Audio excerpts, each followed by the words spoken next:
नमस्कार, मैं आपका दोस्त संतोष कुमार आपके अपने YouTube चैनल संतोष स्टडीज एकेडमी में आपका स्वागत है।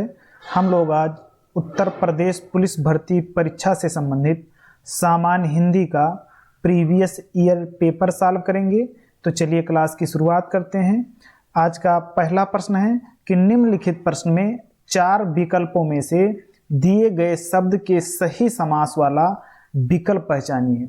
यानी जो चक्रधर समास शब्द है इसका जो सही विग्रह है इसको बताना है। तो ऑप्शन ये कह रहा है कि चक्रधर में जिसके, ऑप्शन बी कह रहा है चक्र है अधर में जिसके, और ऑप्शन सी कह रहा है चक्र धारण किया है जिसने, और ऑप्शन डी कह रहा है कि चक्र है घर में जिसके। तो इसमें जो ऑप्शन सही है, ऑप्शन सी सही है कि चक्र धारण किया है जिसने। चक्रधर में जिसके ये गलत है, कोई स्पष्ट नहीं बैठ रहा है। चक्र है अधर में जिसके ये भी गलत है, स्पष्ट नहीं बैठ रहा है। चक्र है घर में जिसके इसका भी कोई मतलब नहीं है। तो इसमें ऑप्शन सी सही है कि चक्र धारण किया है जिसने, अर्थात चक्रधर। चक्रधर विष्णु भगवान को कहते हैं। तो इस प्रकार इसमें ऑप्शन सी सही है। अब अगले प्रश्न पर चलते हैं। अगला प्रश्न कह रहा है कि निम्नलिखित प्रश्न में 4 विकल्प दिए गए हैं जिनमें से उस विकल्प का चयन करें जो शब्द या वाक्य का सबसे अच्छा एक शब्द विकल्प है। जो रात में घूमने वाला, यानी कि जो रात में घूमने वाला है उसे क्या कहते हैं? भ्रमणीय किसे कहते हैं? जैसे कहा जाता है कि ये स्थान भ्रमण करने के लिए अच्छा है, यानी कि घूमने योग्य भ्रमणीय कहलाता है। तो घूमने योग्य भ्रमणीय मतलब होता है। दूसरा है निशाचर। निशाचर मतलब होता है रात में विचरण करने वाला या घूमने वाले को निशाचर कहते हैं। तो इसमें रात में घूमने वाला है तो ऑप्शन सी सही होगा, निशाचर। बी कह रहा है ऑप्शन कि तपस्वी, यानी कि तप करने वाले को तपस्वी कहते हैं। ऑप्शन डी कह रहा है अचर। आ मतलब होता है नहीं और चर मतलब होता है चलने वाला। जो वस्तु ना चलती हो उसे अचर कहते हैं। तो इस प्रकार इसमें ऑप्शन सी सही है। अब अगले प्रश्न पर चलते हैं। अगला प्रश्न कह रहा है कि निम्नलिखित प्रश्न में 4 विकल्प दिए गए हैं जिनमें एक शब्द दिए गए हैं, अनेकार्थी शब्द का अर्थ है उस शब्द को चुनें। यानी कि इसमें जो मुद्रा शब्द दिया है इस शब्द का अनेकार्थी शब्द बताना है। तो रूप, यानी कि जो मुद्रा है इसका अनेकार्थी शब्द होता है सिक्का, सिक्का, चिन्ह, सिक्का होता है, चिन्ह होता है, आकृति होती है, आकृति, रूप, ये सब मुद्रा के अनेकार्थी शब्द हैं। तो इसमें रूप शब्द आया है। तो इस प्रकार ऑप्शन ये सही है। भाग, भाग का अनेकार्थी शब्द होता है भाग्य, यानी कि लक वाला। दूसरा होता है विभाजन, विभाजन, और अंश, यानी कि हिस्सा वाला, हिस्सा। तो इस प्रकार जो मुद्रा शब्द है इसके ये अनेकार्थी शब्द हैं। रूप, ऑप्शन ये सही है। अब अगले प्रश्न पर चलते हैं। अगला प्रश्न कह रहा है कि नीचे दिए गए प्रश्न का सही विकल्प पहचानिए। कर्ता का क्या अर्थ होता है? यानी कि जो संबंध जोड़े उसे क्या कहते हैं? भाई जो संबंध जोड़े उसे संबंध कारक कहते हैं। क्या कहते हैं? संबंध कारक कहते हैं। दूसरा है जिससे काम हो। अब जिससे काम हो उसे क्या कहते हैं? उसे कहते हैं, यानी कि जिससे काम हो का मतलब यहाँ होता है माध्यम। तो जो कर्ण होता है, कर्ण, तो कर्ण कारक माध्यम का काम करता है, तो इसमें कर्ण कारक होगा। जो कार्य करे, भाई जो कार्य करे उसे क्या कहते हैं? उसे कर्ता कहते हैं। जिसका काम हो, जिसका काम हो उसे क्या कहते हैं? उसे कर्म कहते हैं, यानी कि जिस पर क्रिया का प्रभाव पड़े, अर्थात जिसका काम हो उसे कर्म कहते हैं। तो यही पूछ रहा है कि जो प्रश्न है उसका सही विकल्प पहचानिए कि कर्ता का क्या अर्थ है। तो कर्ता का अर्थ है जो कार्य करे, यानी कि कार्य करने वाला कर्ता होता है। इस प्रकार इसमें ऑप्शन बी सही है। अब अगले प्रश्न पर चलते हैं। अगला प्रश्न कह रहा है कि 1968 ईस्वी में किस साहित्यकार को ज्ञानपीठ पुरस्कार मिला था। तो सुमित्रा नंदन पंत को 1968 ईस्वी में साहित्य का ज्ञान, यानी कि साहित्यकार को ज्ञानपीठ पुरस्कार मिला था सुमित्रा नंदन पंत को। ऑप्शन सी सही है। अब अगले प्रश्न पर चलते हैं। अगला प्रश्न कह रहा है कि दिए गए वाक्य के लिए अनावश्यक प्रसर्गों को हटाकर सही वाक्य छांटिए। लिखा है, वाक्य दिया है कि वह छत पर से नीचे को गिर पड़ा। अब इसमें जो प्रसर्ग हैं गलत, उनको हटाकर सही वाक्य को चुनना है। ऑप्शन ये कह रहा है कि वह छत पर नीचे को गिर पड़ा। अब नीचे को गिर पड़ा ये कुछ सही बैठता नहीं है। अगला देखते हैं। ऑप्शन बी कह रहा है कि वह छत से नीचे गिर पड़ा। ऑप्शन सी कह रहा है कि वह छत से नीचे को गिर पड़ा। और ऑप्शन डी कह रहा है वह छत पर नीचे गिर पड़ा। तो इसमें जो ऑप्शन सही होगा ऑप्शन बी सही होगा कि वह छत से नीचे गिर पड़ा। ये ऑप्शन स्पष्ट रूप से बैठ रहा है, तो इस प्रकार इसमें ऑप्शन बी सही होगा। अब अगले प्रश्न पर चलते हैं। अगला प्रश्न कह रहा है कि निम्नलिखित प्रश्न में 4 विकल्पों में से दिए गए वाक्य का सही वाला विकल्प पहचानिए। वाक्य दिया है आज वर्षा होगी। अब यहाँ होगी शब्द आया है। अब होगी शब्द आया है तो यहाँ किसकी बात कर रहा है? भविष्यकाल की बात कर रहा है। किसकी? भविष्यकाल की बात कर रहा है। और इसमें देखिए भविष्यकाल कहाँ है? अब यहाँ देखिए सामान्य वर्तमान काल, वर्तमान काल है इसलिए ये गलत हो जाएगा। लिखा है संभाव्य वर्तमान काल, ये भी गलत हो जाएगा। लिखा है भूतकाल, ये भी नहीं होगा। इसमें है सामान्य भविष्यकाल। हाँ, तो ये जो शब्द है ये सामान्य रूप से भविष्यकाल की बात कर रहा है, तो इस प्रकार इसमें ऑप्शन सी सही होगा। अब अगले प्रश्न पर चलते हैं। अगला प्रश्न कह रहा है कि निम्नलिखित प्रश्न में 4 विकल्पों में से सही सकर्मक क्रिया का उदाहरण पहचानिए। देखिए कर्म के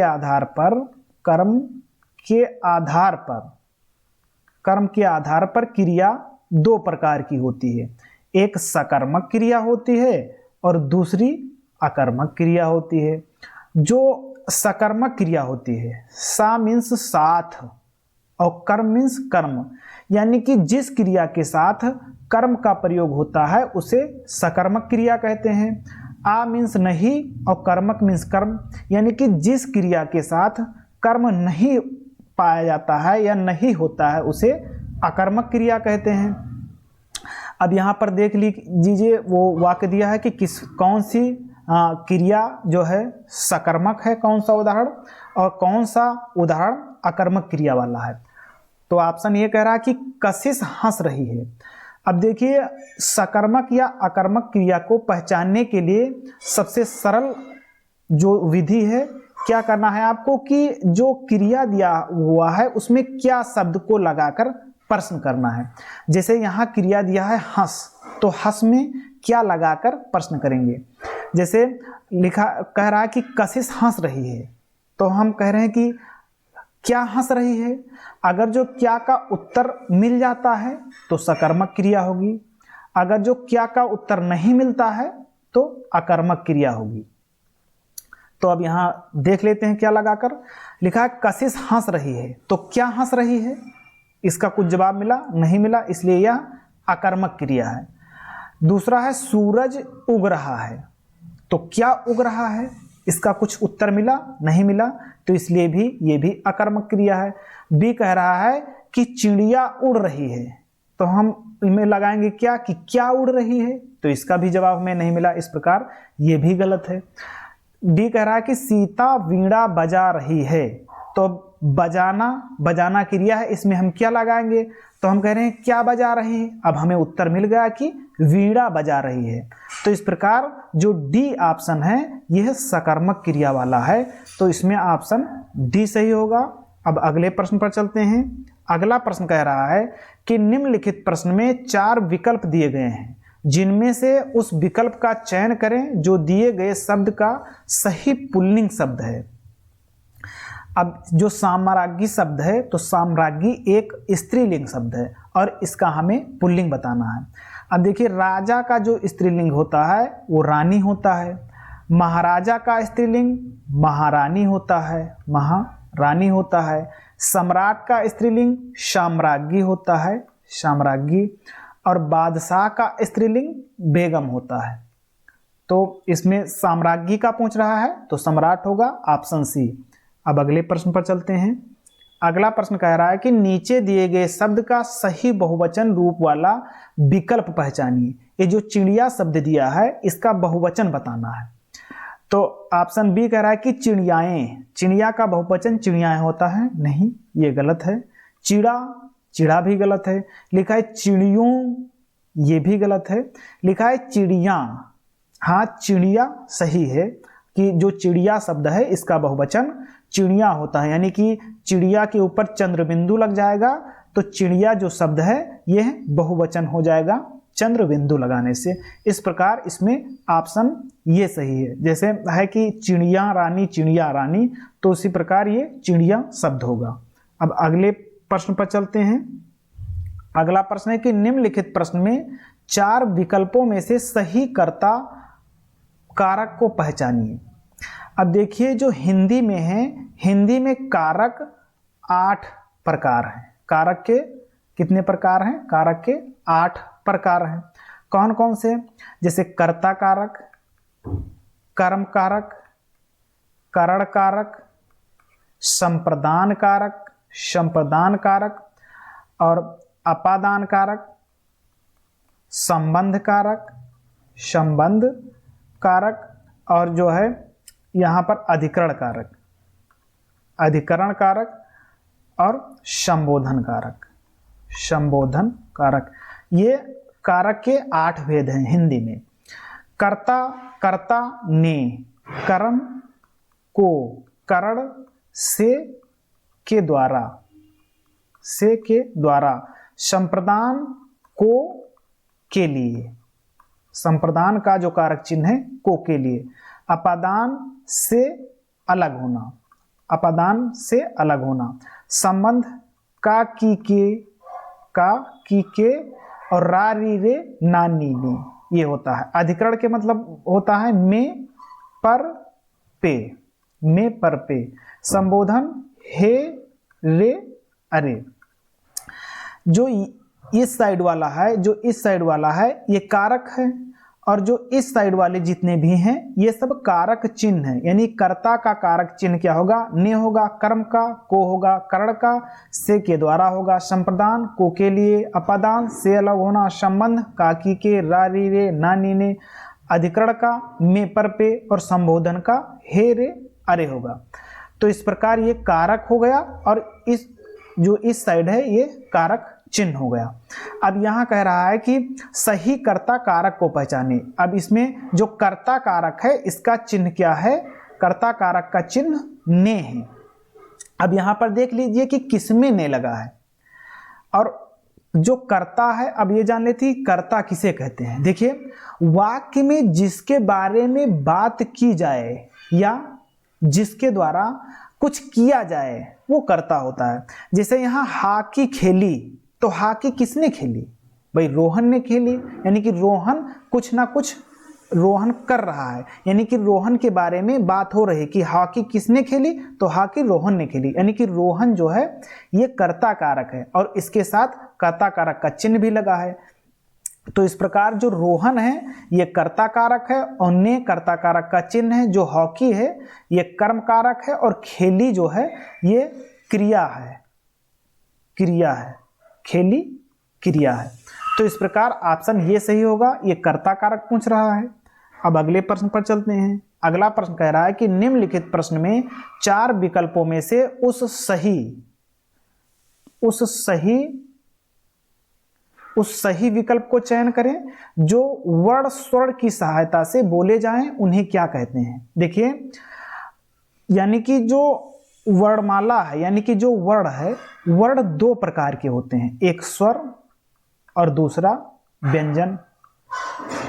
अब स्वर किसे कहते हैं? स्वर वह वर्ण होते हैं जो स्वतंत्र होते हैं और ये स्वतंत्र रूप से बोले जाते हैं। यानी कि जो स्वर होते हैं ये स्वतंत्र होते हैं और इनका उच्चारण स्वतंत्र रूप से होता है। इनके उच्चारण करने के लिए किसी अन्य वर्ण की आवश्यकता नहीं होती है।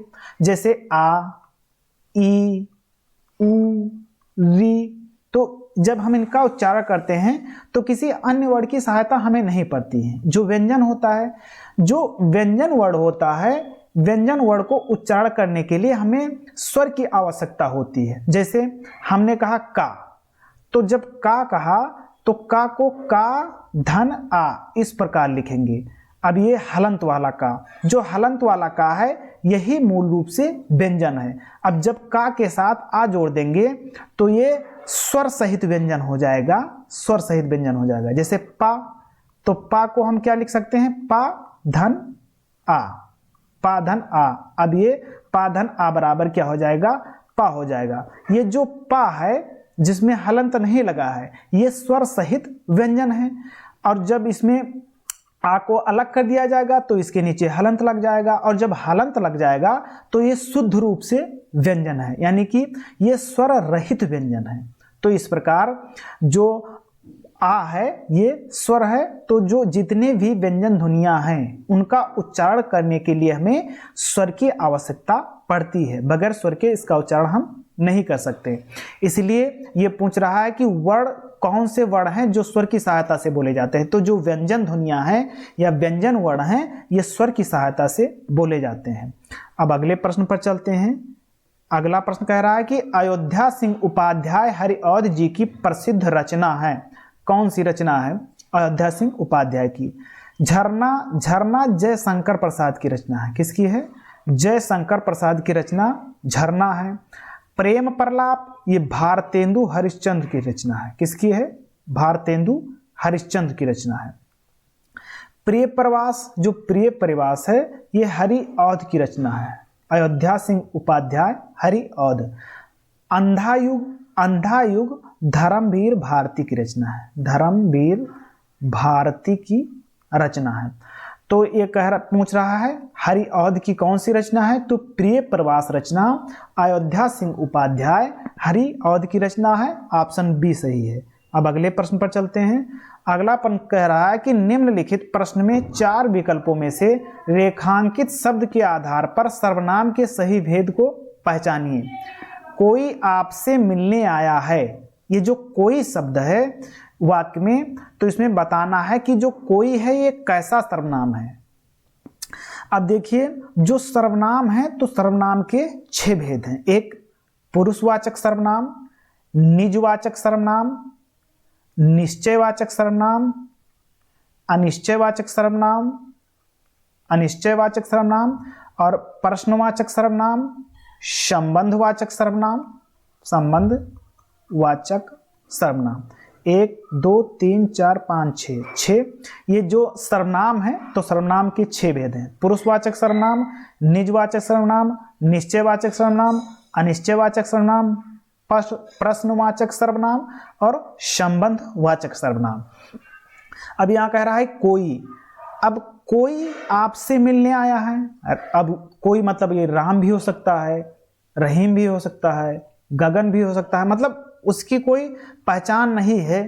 जो कह रहा है कि कोई आपसे मिलने आया है वो उसे पहचानता नहीं है, मतलब वो अनिश्चय है। यानी कि कोई अभी निश्चित तो नहीं है कि राम है या श्याम है, तो कोई मिलने आया है, यानी कि कोई शब्द अनिश्चय का बोध कराता है। इसलिए कोई आपसे मिलने आया है तो कोई में अनिश्चयवाचक सर्वनाम का प्रयोग हुआ है। तो इस प्रकार इसमें अनिश्चयवाचक सर्वनाम है।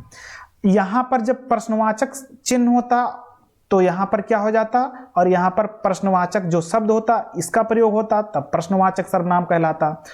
इस वाक्य में संबंध जब होता का की के का प्रयोग होता तब संबंधवाचक सर्वनाम हो जाता। जब स्वयं, निज या खुद का प्रयोग होता तब निजवाचक सर्वनाम हो जाता। तो इस प्रकार इसमें ऑप्शन ये सही है, अनिश्चयवाचक सर्वनाम। अब अगले प्रश्न पर चलते हैं। अगला प्रश्न कह रहा है कि निम्नलिखित प्रश्न में 4 विकल्पों में से उस सही विकल्प का चयन करें जो बताता है कि व्यंजन को स्वर रहित दिखने के लिए किस चिन्ह का उपयोग किया जाता है। अब व्यंजन को स्वर रहित दिखने के लिए किस चीज का उपयोग किया जाता है? अनुस्वार का उपयोग किया जाता है? नहीं, इसका उपयोग नहीं किया जाता है। अनुनासिक का उपयोग किया जाता है? इसका भी उपयोग नहीं किया जाता है। स्वर, भाई स्वर की कोई बात ही नहीं हुई। हलंत, हाँ ये जो हलंत है, हलंत का उपयोग किया जाता है स्वर रहित व्यंजन को दिखाने के लिए। अब जैसे यहाँ पर लिखा है राम, अब राम का हमने वर्ण विच्छेद करना है तो कैसे करेंगे? रा, धन, बड़ा आ, धन, मा और धन आ। रा हलंतवाचक रहेगा, फिर बड़ा आ, फिर हलंतवाचक मा और फिर छोटा आ। तो ये क्या हो जाएगा? राम। ये राम का क्या है? वर्ण विच्छेद है। ये जो रा है ये शुद्ध रूप से व्यंजन है, यानी कि ये स्वर रहित व्यंजन है। मा स्वर रहित व्यंजन है। अब ये देखिए स्वर निकल गया, बड़ा आ और छोटा आ ये दोनों स्वर निकल गए। तो इस प्रकार जब स्वर रहित व्यंजन की बात करते हैं तो उसमें नीचे क्या लग जाता है? हलंत लग जाता है। तो इस प्रकार इसमें हलंत ऑप्शन सी सही है। अब अगले प्रश्न पर चलते हैं। अगला प्रश्न कह रहा है कि निम्नलिखित प्रश्न में 4 विकल्पों में से संज्ञा शब्द से बनने वाला सही विशेषण शब्द वाला विकल्प चुनिए। अब यहां शब्द दिया है शक्ति। अब शक्ति एक संज्ञा शब्द है और इससे कौन सा विशेषण बनेगा ये बताना है। ऑप्शन ए कह रहा है कि शक्तिवर्धन, अब शक्तिवर्धन नहीं बनेगा। ऑप्शन बी कह रहा है शक्तिशाली और सी कह रहा है शक्तिरोधक, डी कह रहा है सशक्त। जो शक्ति है इसका विशेषण शब्द बनेगा तो बनेगा शक्तिमान, शक्तिमान। तो जब ये प्रश्न आया था पुलिस भर्ती में तो इसके जो चारों ऑप्शन थे वो चारों ऑप्शन गलत थे। तो इस प्रकार आयोग ने इस प्रश्न को निरस्त कर दिया था और इसका जो सही होगा विशेषण शब्द वो शक्तिमान होगा। इस प्रकार इसमें शक्तिमान सही है। अब अगले प्रश्न पर चलते हैं। अगला प्रश्न कह रहा है कि निम्नलिखित प्रश्न में 4 विकल्पों में से उस सही विकल्प का चयन करें जो बताता है कि फणीश्वर नाथ रेणु द्वारा रचित उपन्यास कौन सा है। मधुबाला, मधुबाला, मधुशाला ये सब जो है हरिवंश राय बच्चन की रचना है, हरिवंश राय बच्चन की रचना है। मैला आंचल ये फणीश्वर नाथ रेणु की रचना है, यह एक उपन्यास है। मुद्रा राक्षस यह एक संस्कृत का नाटक है, इसके जो रचनाकार हैं वो विशाखा दत्त हैं, यानी कि ये विशाखा दत्त की रचना है। मृगनयनी ये वृंदावन वर्मा की रचना है, वृंदावन वर्मा की रचना है मृगनयनी। मैला आंचल और मृगनयनी ये दोनों उपन्यास हैं और मधुशाला एक काव्य संग्रह है और मुद्रा राक्षस एक नाटक है। तो इस प्रकार इसमें फणीश्वर नाथ रेणु का उपन्यास पूछ रहा है तो मैला आंचल है, ऑप्शन बी सही है। अब अगले प्रश्न पर चलते हैं। अगला प्रश्न कह रहा है कि निम्नलिखित प्रश्न में 4 विकल्पों में से उस सही विकल्प का चयन करें जो बताता है कि इनमें से कौन सी मीराबाई द्वारा रचित रचना नहीं है। यानी कि प्रश्न कह रहा है कि मीराबाई द्वारा रचित रचना निम्नलिखित में से कौन सा नहीं है। राग गोविंद ये भाई मीराबाई की रचना है, मीराबाई की रचना है। गीत गोविंद, गीत गोविंद जयदेव की रचना है, किसी की रचना है? जयदेव की। वैदेही वनवास ये हरिऔध की रचना है, हरिऔध यानी कि अयोध्या सिंह उपाध्याय हरिऔध की रचना है। राग सोरठा के पद, तो राग जो सोरठा के पद हैं ये भी मीराबाई की रचना है। अब यहाँ पर देख लीजिए कि जो पूछ रहा है कि कौन सी रचना मीराबाई की नहीं है, तो इसमें 2 रचनाएं मीराबाई की नहीं है, एक गीत गोविंद और दूसरा वैदेही वनवास। तो इस प्रश्न को भी आयोग ने निरस्त कर दिया था और इसका नंबर जो है सभी जो एस्पायरेंट थे उनको दिया गया था। तो इसमें जो है ऑप्शन यही होगा कि जो राग गोविंद है ये भी मीराबाई की रचना है, सोरठा के पद ये भी मीराबाई की रचना है और गीत गोविंद जयदेव की रचना है और वैदेही वनवास ये हरिऔध की रचना है। तो इस प्रकार अब अगले प्रश्न पर चलते हैं। अगला प्रश्न है, माखनलाल चतुर्वेदी को किस रचना के लिए साहित्य अकादमी पुरस्कार दिया गया था? देखिए, जो साहित्य अकादमी पुरस्कार है इसकी शुरुआत 1955 ईस्वी में हुई और 1955 ईस्वी में ही पहला हिंदी साहित्य अकादमी पुरस्कार माखनलाल चतुर्वेदी को दिया गया। इनकी जो रचना थी हिम तरंगिणी, तो हिम तरंगिणी रचना के लिए माखनलाल चतुर्वेदी को हिंदी का साहित्य अकादमी पुरस्कार दिया गया। जो साहित्य अकादमी पुरस्कार है ये 24 भाषाओं में दिया जाता है। कितनी भाषाओं में? 24 भाषाओं में दिया जाता है। 22 भाषाएं तो संविधान वाली हो गई और 2 अन्य भाषाएं। अब इस अन्य भाषाएं में कौन कौन है? एक राजस्थानी भाषा है, राजस्थानी, और दूसरी अंग्रेजी भाषा है। तो राजस्थानी और अंग्रेजी ये 2 अन्य भाषाएं हो गई और 22 भाषाएं संविधान वाली। इन 24 भाषाओं में साहित्य अकादमी पुरस्कार दिया जाता है। और साहित्य अकादमी पुरस्कार जो 2023 वाला है ये संजीव को दिया गया है। संजीव की इनकी एक रचना थी मुझे पहचानो। क्या है? मुझे पहचानो। तो मुझे पहचानो रचना के लिए इन्हें साहित्य अकादमी पुरस्कार हिंदी का 2023 में दिया गया। तो ये पूछ रहा है माखनलाल चतुर्वेदी की, तो ऑप्शन ये हिम तरंगिणी सही है। अब अगले प्रश्न पर चलते हैं। अगला प्रश्न कह रहा है कि निम्नलिखित प्रश्न में 4 विकल्पों में से उस सही विकल्प का चयन करें जो दिए गए पद के उचित अलंकार के रूप का सबसे अच्छा विकल्प है। अब ये पंक्ति है कि भिखारिन को देखकर पट देत बार बार, कहता है कि इसमें कौन सा अलंकार है? तो श्लेष अलंकार है कि रूपक अलंकार है या अतिशयोक्त अलंकार है या उत्प्रेक्षा अलंकार है? देखिए, जो श्लेष अलंकार होता है तो श्लेष का अर्थ होता है चिपका हुआ, यानी कि जब एक शब्द के एक से अधिक अर्थ हों, जहां पर एक शब्द के एक से अधिक अर्थ हों वहां पर श्लेष अलंकार होता है। जैसे इस पंक्ति में है कि भिखारिन को देखकर पट देत बार बार। अभी पट के यहाँ पर 2 अर्थ हैं, एक अर्थ है वस्त्र और दूसरा अर्थ है किवाड़ यानी कि दरवाजा।